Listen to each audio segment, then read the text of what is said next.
We want to play a game this morning, Kev. It's around the transfer rumours over the past couple of days. We want to break these all down, distill them, and just get this all done over the course of 10 minutes. We're going to go through a few transfer rumours. We're going to get you to tell us whether they're a good idea, whether they're a bad idea, and the legitimacy rating out of 10 in terms of whether or not they might happen. Before that, I thought it's just a transfer story. There's that one story that I want to say. It's actually in the inside of the Sun today. It's actually a story from Neil Custis in the Sun, just regarding Man United's new transfer policy, what they're going to put in place. Man United are putting together a committee of ex-players to help identify targets. They're looking to try. Darren Fletcher's he's expected to be joining that committee. Rio Ferdinand's another one that's been muted as joining that committee as well. They're looking for the United DNA fit.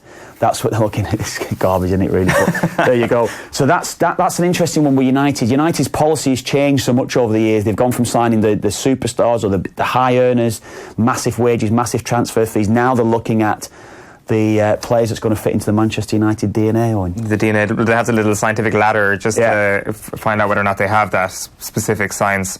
I don't know. Let's get into a few of these, because Manchester United are, without question, the most linked to players in this entire list. So we're going to get you to rate these. So the first... I haven't seen these, by the way, as well, so it's even better. So go on. The first transfer rumour we have is from the Daily Record. So Manchester United are working on a deal to sign midfielder Ivan Rakitic, but Barcelona want €55 million for the Croatia international. Good idea, bad idea, will it happen?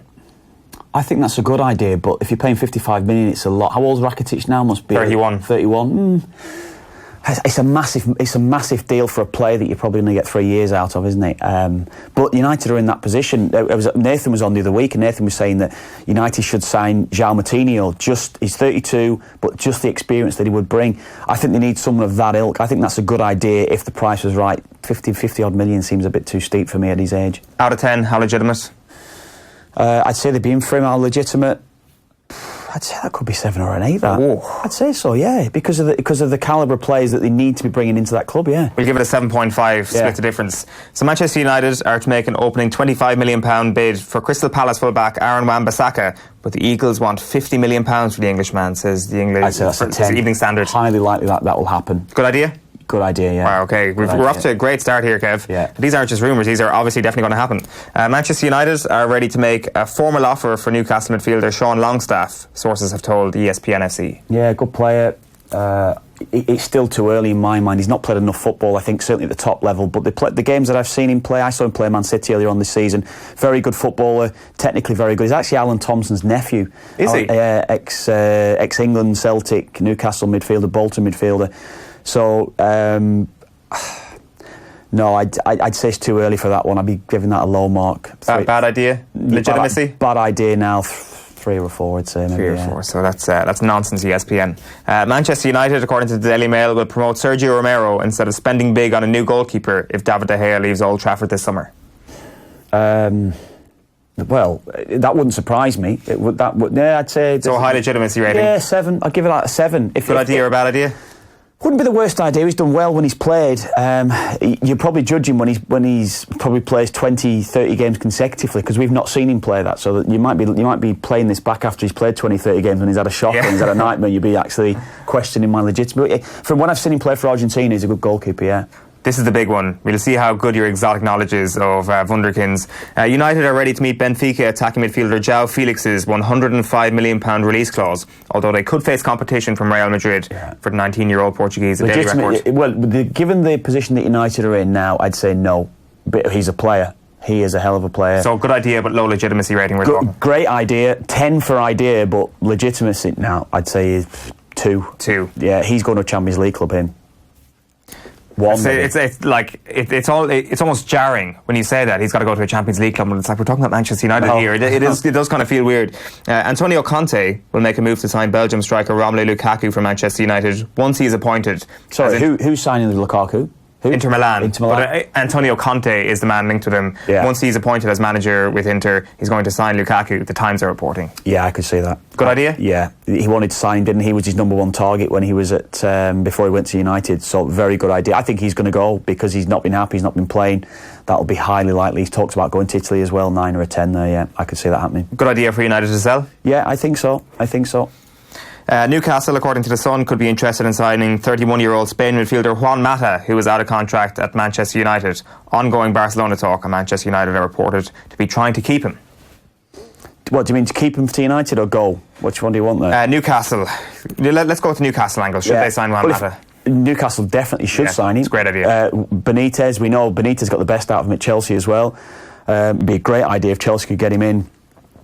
If he's going to go back to Spain and Barcelona, that seems a no-brainer in my head. But if Newcastle can get him done, but it looks as though he's going to be gone. United, he's probably served his time there. I think if United are looking to play a different brand of football, a brand of football that's really conducive to high energy, real pace, counter-attacking football, I'm not so sure that Mata's the man really to play in that sort of side. So I think he'd be gone. Newcastle would be a great signing, more likely to Barcelona or certainly back to Spain. But a good idea for United to sell. Good idea, yeah, I think so. I think he's served his time there now. Right, let's go to Pogba. He's going to be offered, according to ESPN, he's going to be offered the Manchester United captaincy in an effort to convince him to stay at Old Trafford. It's reported that if he goes, Manchester United want €160 million. So let's go with the good idea, bad idea on giving Pogba the captaincy in order to make him happy and to keep him.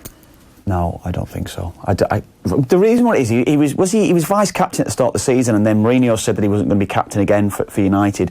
That's with his attitude. You know, if you're playing for a football club, your attitude has got to be spot on every single day. In professional football now, because every player is like that, or majority, 99% of footballers have the right attitude every single day in training. If his attitude hasn't been right on the training ground, around the club for a long time, then no way should he be considered for captain material. In relation to 160, if you can get 160 million, I think you could actually reinvest that in a much better way than having Pogba in your side, I think. Yeah, Pogba's he's a great player, brilliant footballer, we know that, but he hasn't produced it consistently enough, and it seems to me like he's not been the right fit since he's gone back into United. This might be one for Curtis Fleming later on, but the Hartlepool Mail are reporting that former Argentina striker Gabriel Batistuta, who has yet to manage a senior professional team, is believed to have expressed an interest in the vacant managerial role at Middlesbrough. Yeah, that'll be an interesting one. What a player he was. You won't remember Batistuta, really, will you? Do you? Batistuta, what a player, what a striker he was. I used to love him. Class, absolute class act.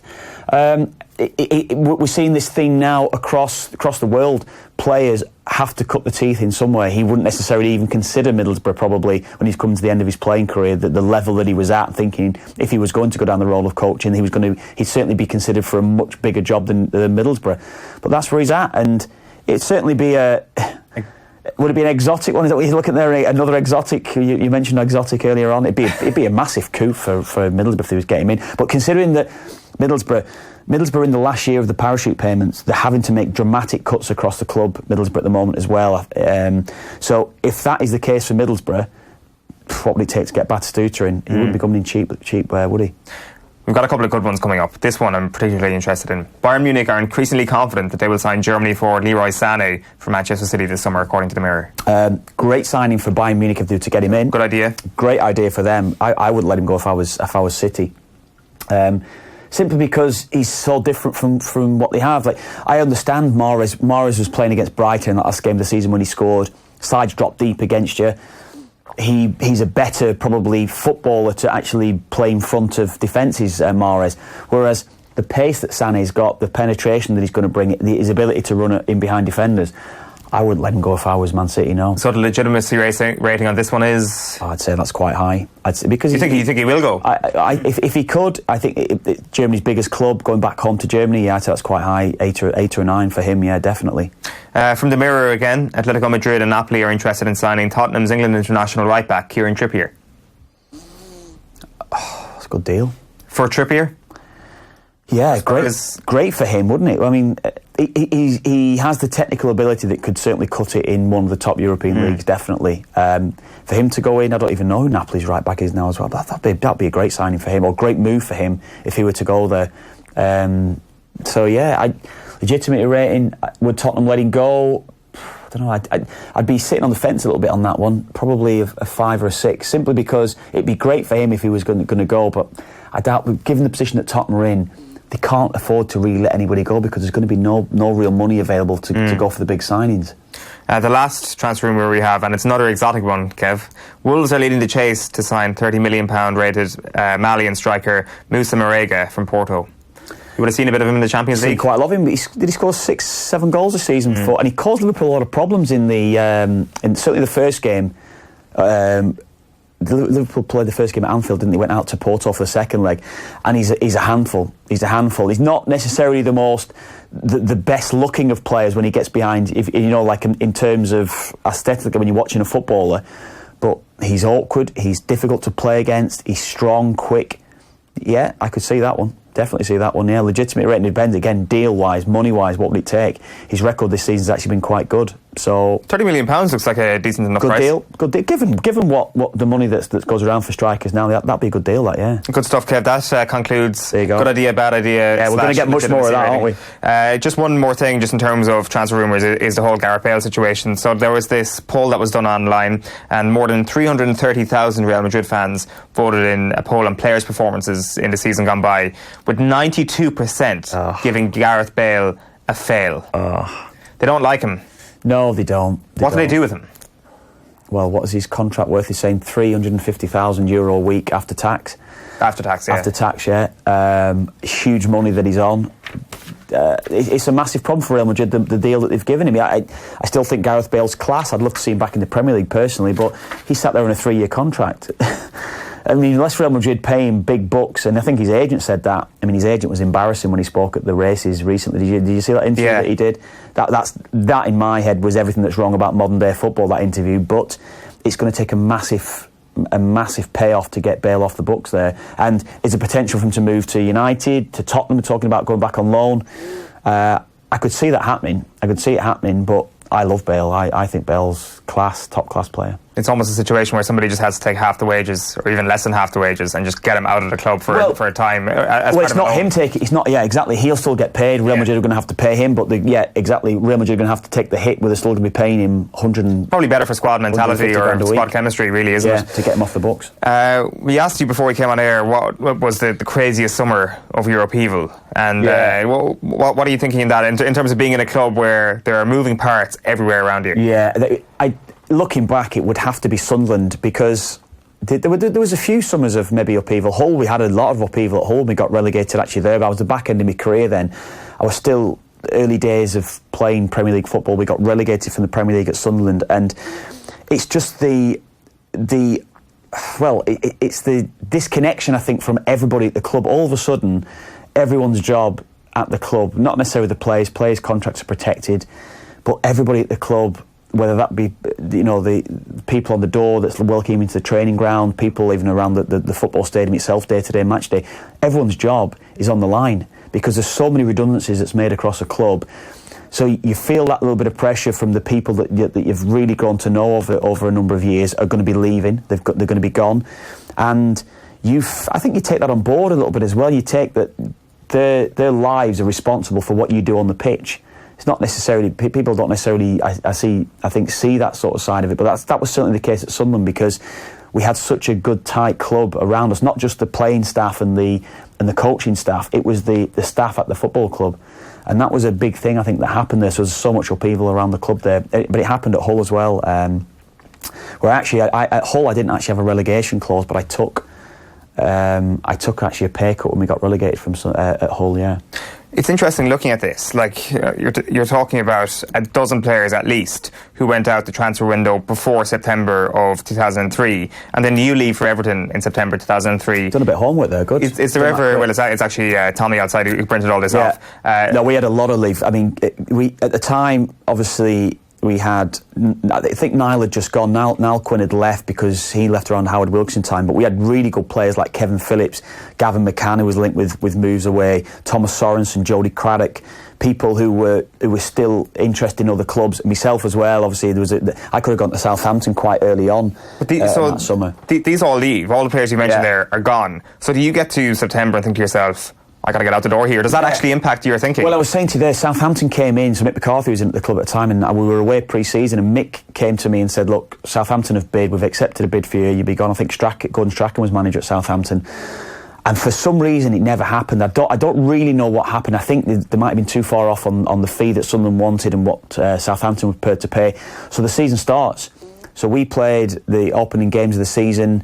We actually lost the first game. Millwall, maybe, I think it was. We had Millwall, Preston, and Bradford. My last game for Sunderland was against Bradford away. So you're into the next season, you're thinking, right, that's it. And I would have been quite happy to carry on playing under Mick, but Mick knew that I wanted to leave.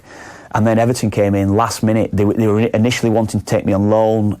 It wasn't going to happen. And then eventually Mick said, you're not taking him on loan. You either do the deal or you're not having him. And then last minute the deal was done, because that was actually the first year that the transfer window came in. The first season it came in over that summer. And you knew for a fact that if you stayed beyond September, then that summer in particular, you couldn't move. So luckily enough for me, I went around the bank holiday Monday, Tuesday, whenever it was, when that transfer window had first come into place. What do you think would have happened if you had stayed with Sunderland that season?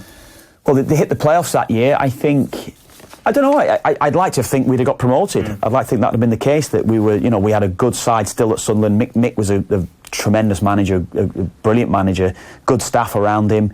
The recruitment that he was implementing, or people that he was bringing into the club at that time as well, would have certainly kicked the club on going forward. So I'd like to think we'd have got promoted, yeah. Yeah, well, we'll come back to that perhaps later on. But thanks for all your transfer insight. Good idea, bad idea. We'll be making a return next week.